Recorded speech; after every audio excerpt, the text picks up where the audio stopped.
RH, quer saber como voar no trabalho? É só usar a Flash. Com a Flash, você concentra toda a gestão de pessoas em um único lugar.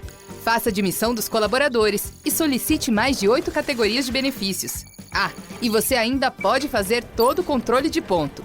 Conheça o novo onboarding integrado da Flash em flashapp.com.br. Interrompemos esse podcast para perguntar: quem você quer ser? Designer, engenheira, pedagoga, administrador. Quer saber? O Senac EAD é nota máxima no MEC. Tem cursos de diversas áreas, com conteúdo elaborado por especialistas do mercado e professores mestres e doutores. Ainda tem o Senac Carreiras, conectando estudantes a vagas de emprego em todo o país. Saiba mais em ead.senac.br/graduação.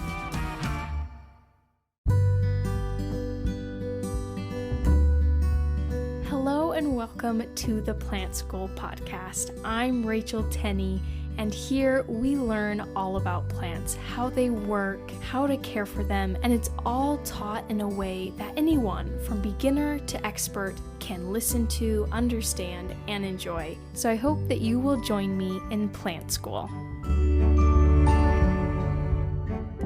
Hello and welcome to another episode of the Plant School podcast. Today's episode is kind of a beginner's guide to bonsai. I'm going to cover what exactly it is, how to go about it, where to start, or if you're already into it, we're going to go over all of the experts, tips, and tricks for if you're wanting to improve your bonsai game. We're going to be covering it all. I'm actually really excited for this episode. It kind of like reinvigorated my love for bonsai. I think it's just an amazing art form. But before we do that, I'm going to announce our 2 giveaway winners. Every single episode, I pick 2 winners. One winner comes from someone who has left a review on Apple Podcasts, and the other winner comes from Spotify, someone who has commented on the most recent episode. If you're listening on Spotify, you should be able to click on the episode that you're listening to, scroll down, and find a little section where you can leave your own comment. I will verbally ask a question in the episode that you can be commenting on, but let's start with our winner over on Apple Podcasts. The winner today is Plantain Man. He said, I listen to you every morning while I sit with my plants / taking care of my plants. Your voice is so soothing and you're very informative, which is hard to come by. Bless your heart, family, and your beautiful podcast. Thanks so much. Thank you for that beautiful review. I don't know if I tell you guys this enough, but sometimes when you guys leave these kind reviews or when you message me like on Instagram or via email, it really keeps me going. There are so many moments where I wonder if I should keep doing this. And when kind words are shared, it really boosts me up and reminds me of why I love doing this. So thank you, Plantain Man, for that review. If you could email me at tenneyplants@gmail.com, TENNEY plants@gmail.com, I will get you set up with your giveaway package. What you win as a giveaway winner is a package from Market Botany. They will send you a bottle of their Prop Drops, which is a water propagation aid that you just drop into all your water propagations, and it helps their root growth and keeping down fungal infections, and they also send you a bottle of their Leaf Shine. Both products I have used, and I actually really love them. All right, let's jump over to Spotify. Someone who has commented. Last week's episode was about spooky houseplants, and I asked you guys, just for fun, what you were dressing up as for Halloween. And so today's winner is Gina Granados, and she said, I'm dressing up as a sunflower in a terracotta pot. I love it. And then she said, I've been working on this since August, and my grandkids are going to be farmers. That is absolutely adorable. I hope to be as cool as you one day when I'm a grandmother. So Gina, go ahead and email me at tenneyplants@gmail.com and I will get you your package sent your way. And if you would like to win next episode's giveaway, my episodes come out every 2 weeks. You can leave a review on Apple Podcasts, or you can scroll down on this episode for all you Spotify listeners and comment. How about your comments? You answer the question, do you have a bonsai? If so, what kind? And if you don't have one, maybe mention what kind you would like to have. And again, I'm not super picky with comments, so if you want to comment something totally off topic, that is fine too. But if you want to share more about your bonsais, I love reading these Spotify comments every other week. All right, so let's just dive in with the starting question of what is a bonsai. So a bonsai, its definition is an ornamental tree or shrub grown in a pot, and it is artificially prevented from reaching its normal size. So it's purposely kept very small. Bonsai also refers to the art of growing ornamental and artificially dwarfed trees or shrubs. So bonsai is actually referring to the Japanese version of the original traditional Chinese art, and that is called penjing or pinzai. But bonsai has kind of become the umbrella word for many forms of this art of taking ornamental trees or shrubs and artificially dwarfing them and preventing them from reaching their bigger size. So technically, the word bonsai should mean plants grown in a shallow container, and you are adhering to the Japanese tradition and principles of bonsaiing. But since it's become sort of an umbrella word, most people don't relate the word bonsai to the Japanese traditions and principles. And if you're unfamiliar, bonsais, they don't require genetically dwarfed trees. You use regular stalk and seeds. So technically, you could go out into your yard, you could find little seedlings of, let's say, like an oak tree, and you can use that. You don't need specific bonsai seeds or anything like that, and you can use most woody trees and shrubs. And I will go over a list of some of the more popular things that people use for bonsaiing. But this art form, you are using techniques like pruning, root reduction, potting, defoliation, taking off all the leaves. You can use grafting to produce these small trees that mimic full-size trees. And like I mentioned, this is a form of art. Bonsais are not used for food or for medicine. It's simply an art form, and honestly, it's one of my favorite art forms. But moving on, I always love to find out what plants symbolize, and the bonsai is no different. It does have symbolism attached to it. It was kind of hard to pin down what they symbolize, though, because bonsais include so many different types of plants, but in general, the bonsai tree represents peace, balance, and harmony, and luck. And when they are given as presents, they can symbolize friendship or loyalty, love, and respect. And actually, their meaning does not stop there, because if you receive a bonsai tree as a gift, the supposed fortune that comes with them, whether it is that friendship, loyalty, or love, it favors you twofold. At least that's the tradition that goes with it. Honestly, I feel like a bonsai would be the greatest gift ever. If anyone out there is listening and knows me, you can gift me a bonsai on my birthday, okay? Okay. But if I wanted to get into the nitty-gritty of their symbolism, each species of bonsai tree does have a different meaning attached to it. So here's some examples. The Ficus retusa can mean love, fertility, and health.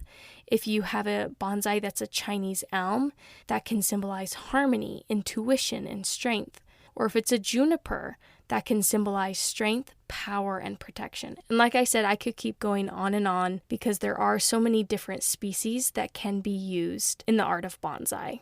All right, and before we get into how to care for a bonsai, if you're maybe interested in doing it or you want to be better at caring for your bonsai, I want to go over the history / the story of the bonsai. It has such a rich history, as you can imagine. So like I mentioned in the very beginning, there are similar arts that exist in many cultures. I mentioned that penjing is the original one. It's Chinese.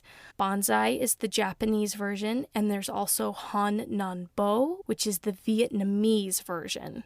It was introduced at its height to Japan during the Tang Dynasty, which was around 618 to 907 AD. So how it got to Japan, Imperial Embassy personnel and Buddhist students from Japan, they were visiting mainland China, and they returned and brought back different cultural practices, one of which was penjing. And of course, over time, it kind of formed into their own practice, which they named bonsai. You can actually find bonsai illustrations that were found in scrolls from as early as 1195. Interestingly, the practice of Japanese Zen Buddhism and bonsai formed a close relationship, and they shaped into its own thing away from Penjing. So it kind of formed with Penjing and Japanese Zen Buddhism. It became bonsai that we know today. It continued to grow in popularity in Japan, and there are actually some bonsais from the 17th century that still exist today. And if you're wondering what the oldest bonsai is, because I sure was, the oldest bonsai is believed to be over 1,000 years old, and it is in Crespi, Italy. I wonder if you can actually go see it. Let me look that up actually really quick. It looks like you can see it. So it says the oldest bonsai tree in the world is the Ficus retusa Linn, which is located in the Crespi Bonsai Museum in Milan, Italy. Okay, so if you're ever in Milan, you gotta go to the Crespi Bonsai Museum. Honestly, this might be on my bucket list. Not that I travel overseas very much because I am in the US, but this would be something I would do. So just some facts about it while I'm here on this page. It says that the tree, like I said, is estimated to be over 1,000 years old. It's about 10 feet tall, and it actually has a lot of dense aerial roots. It's the centerpiece of this museum's collection, and it's displayed in a glass pagoda. The tree came from Taiwan, and it was previously cared for by Chinese bonsai masters. What a cool title. I want to be a bonsai master. But apparently this tree was transported to Italy in 1986 after the founder of the museum, Luigi Crespi, negotiated with the previous caretakers for over a decade. Wow. But if you do visit this museum, it says they have a collection of over 200 bonsai trees, many of which are over 100 years old. They have a shop that sells indoor and outdoor bonsai, as well as tools. They have a library with antique and modern texts all about bonsai. Also, some of their bonsais, their pots are antique Chinese containers from the Ming and Qing dynasties. Okay, that is so cool. One day I gotta make it there. And it looks like their entrance fee is only €6, which I think is very reasonable. I think that's, $6.50 in US dollars. All right, let's go back to the history. I got a little bit sidetracked, but that was just so fun. So by the 18th century, it was widespread in Japan. The general public was becoming involved, and it transformed into this art and this hobby where everyone was kind of picking it up. And with increased trade in trees and with various books coming out, it really fueled an interest in bonsai around the world. So the first bonsai nurseries and clubs came to America by first and second generation Japanese immigrants.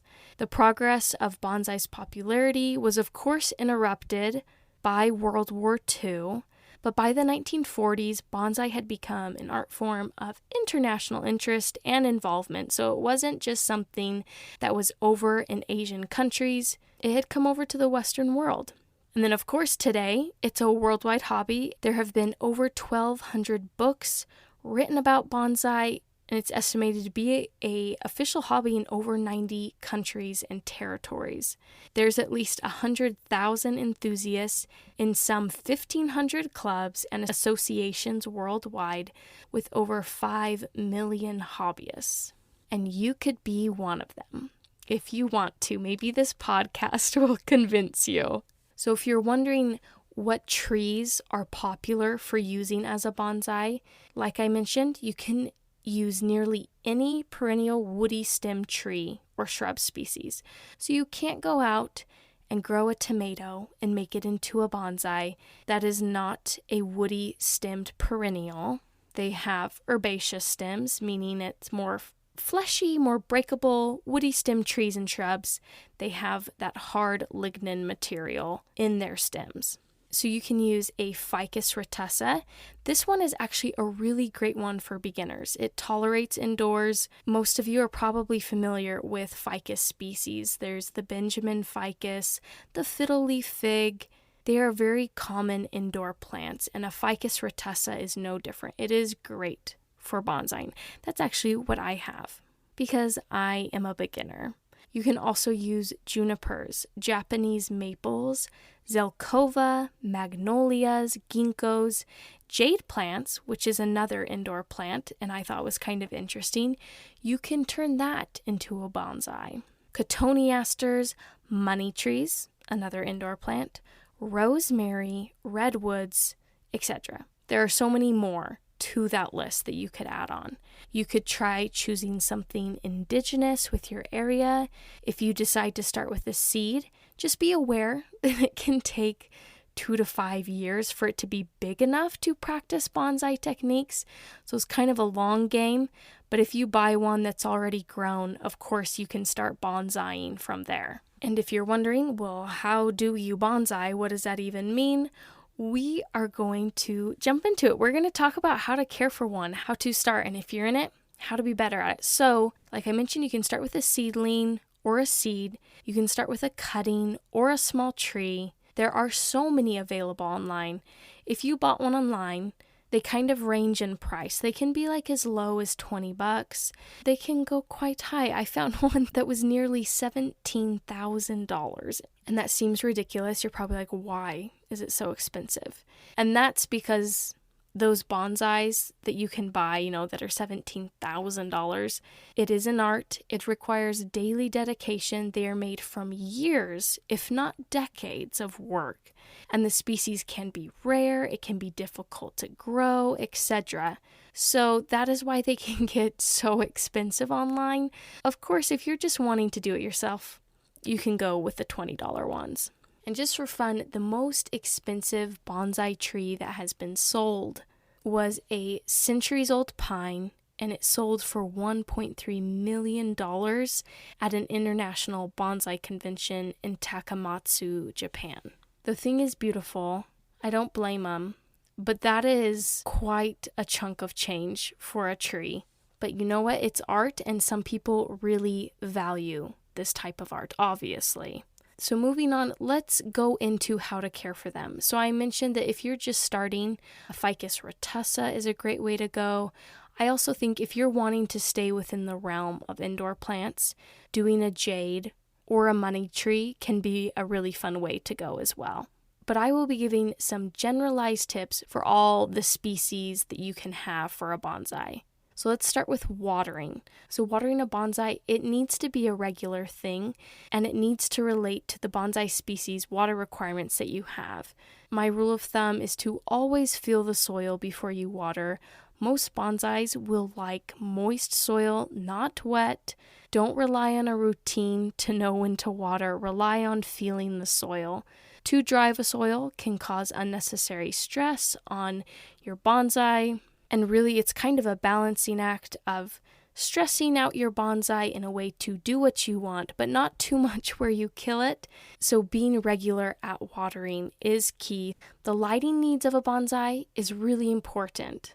So each require, different light conditions, and few of them, in the grand scheme of what you can use for a bonsai, will do well in your homes. Just because our homes are pretty dry when compared to outdoor climates.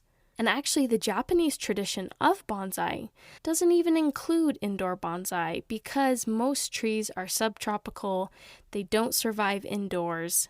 But if you are keeping yours indoors or it's an indoor bonsai that you are trying to go for, they do need bright indirect sun with some direct sun as well if you would like them to do really well.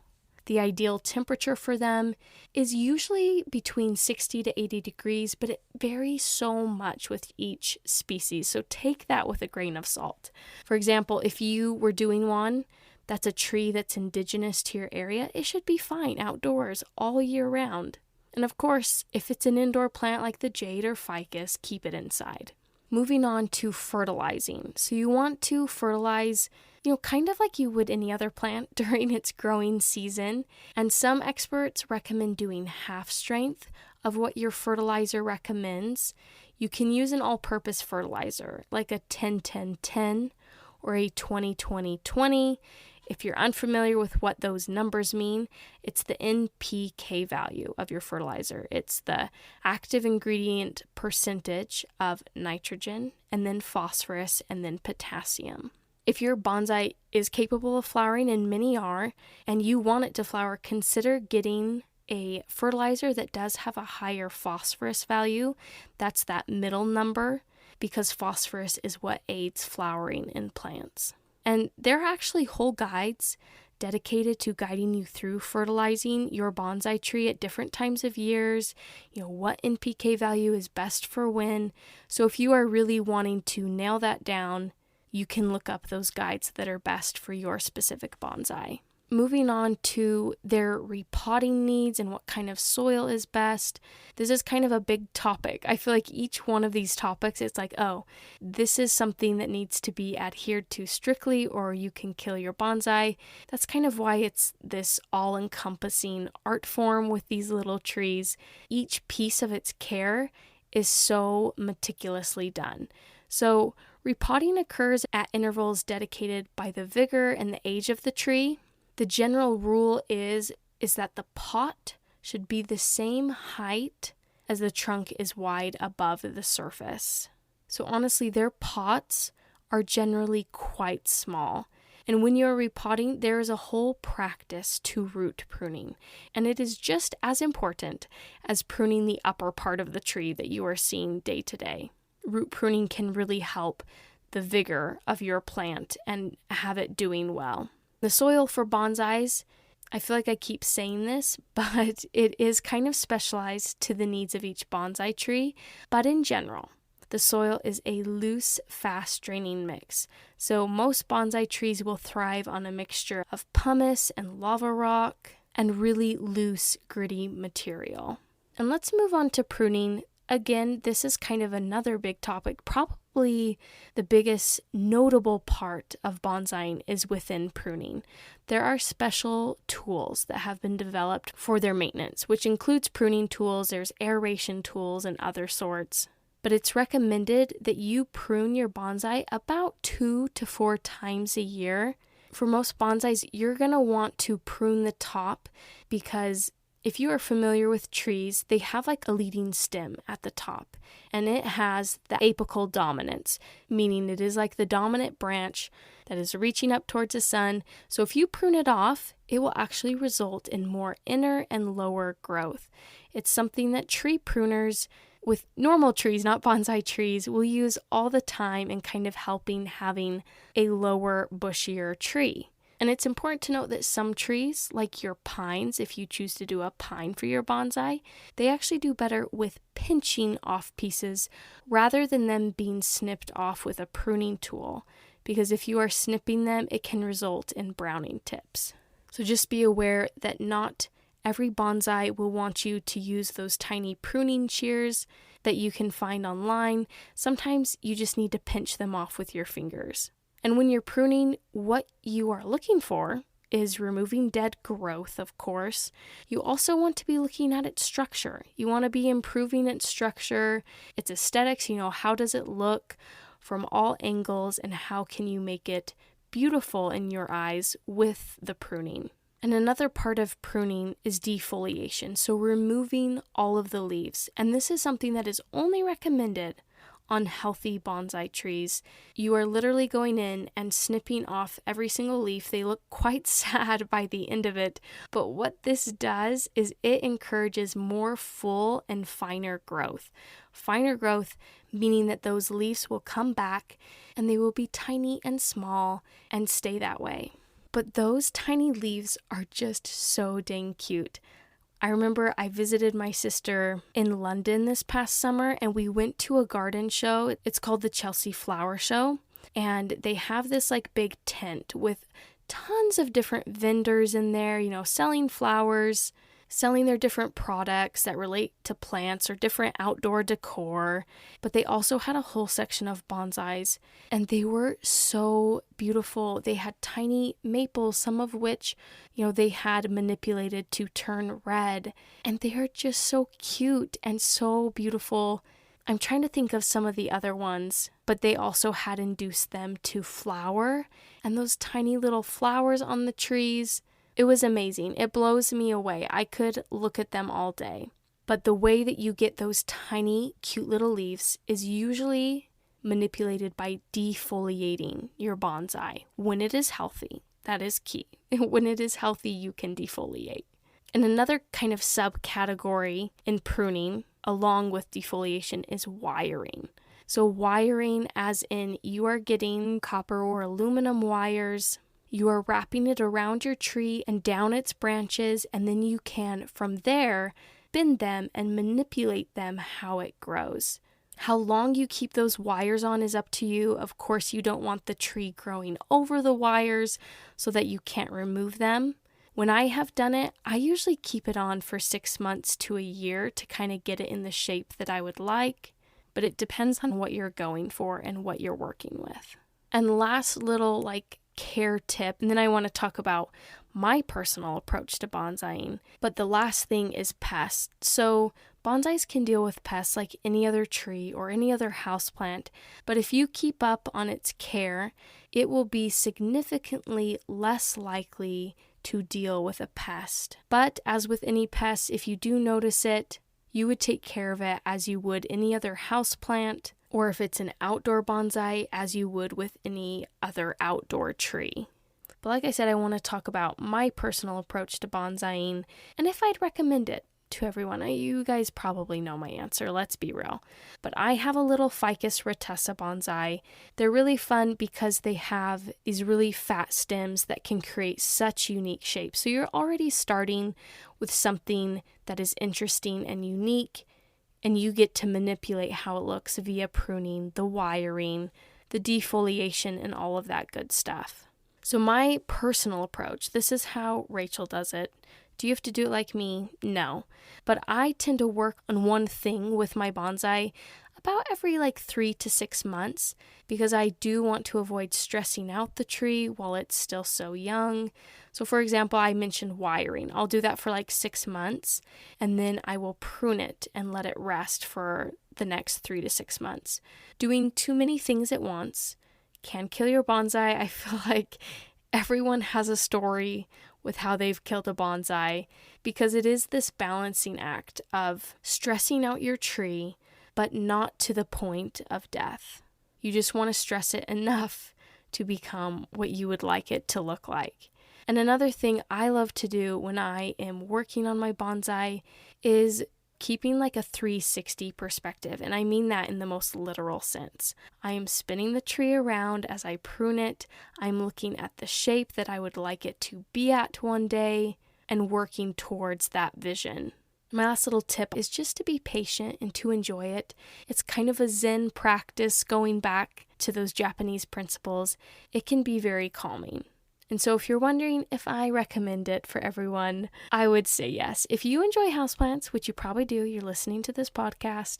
If you enjoy horticulture, which again, you probably do, I believe that bonsaiing is just a really fun and enjoyable hobby. It can push you in new ways.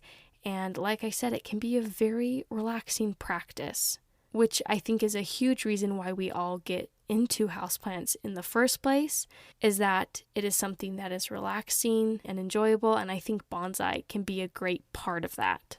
With that being said, I hope this episode was helpful to anyone that is in the bonsai world or you're thinking about it, and I hope that you will join me in 2 weeks for a new episode of the Plant School Podcast. Thank you so much for being here and for listening to the Plant School Podcast. I hope that you will join me for our next episode. And if you would like to support this podcast and keep it going, there's a link down in the show notes of this episode where you can donate to this podcast. And I really appreciate all that help. Or you can go to my merch store, which is also linked in the notes of this episode, and you can find some really cool plant-related shirts and stickers.